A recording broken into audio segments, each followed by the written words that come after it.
واسمع دا اقول لك ترى اني همسه ماجد ما خاف، وقفت من الغباشي بباب المركز مال الشرطه، وورايا ظهور مو ظهر واحد، ورايا اخوالي كلهم مخابرات، ورايا ميليشيات تسجيل فويس هذا كل الزين، وورايا هيا نجحاب ما تعد منك شاشة. ومبروك لك هذا المكان، ونتمنى لك تكون وزير الدفاع اكثر طبعا. الله يخليك. طبعا قاعد انا وياك بغداد الفريق، نقول نتمنى نصير فريق ما بقى شيء واشهر. اذا الله راد اللي هو احمد سليم، طبعا اتمنى له التوفيق، وصديقي العزيز، ويعني فرحانه انه انت بهذا المنصب. الله يخليك والله العظيم، لان فعلا اليوم انت اهلا تكون على بغداد. لا لازم عليكم افلام مال لواطه ودعاره، وهي هو هذا القائد، هو ايش القائد؟ ليش هيك ليش؟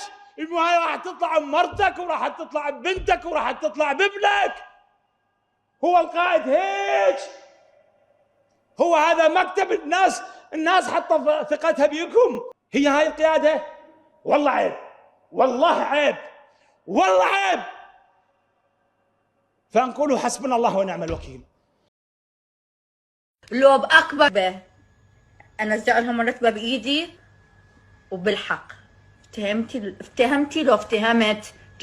يعني تفضل الآن، يعني تفضل استاذ علاء وياي انت تفضل، يعني تفضل. اتصلت ويا الوزير مباشر، بس قال لي اليوم اذا ما سحلي انا مو رجال. ليش هو سوى؟ انا مو مرة. انت ليش جاي تغلطين علي انت؟ شوي طالب اشغاسي، اذا ما ادوسكم بالنعل ليش؟ عيب هذا الكلام. الله يكرمك.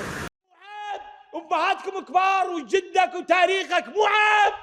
حاطين لكم واحد زعطوط يصور بيكم، انتم وين الحس الامني؟ ولكم الحس الامني وين؟ ولكم جوجو يلعب بيكم؟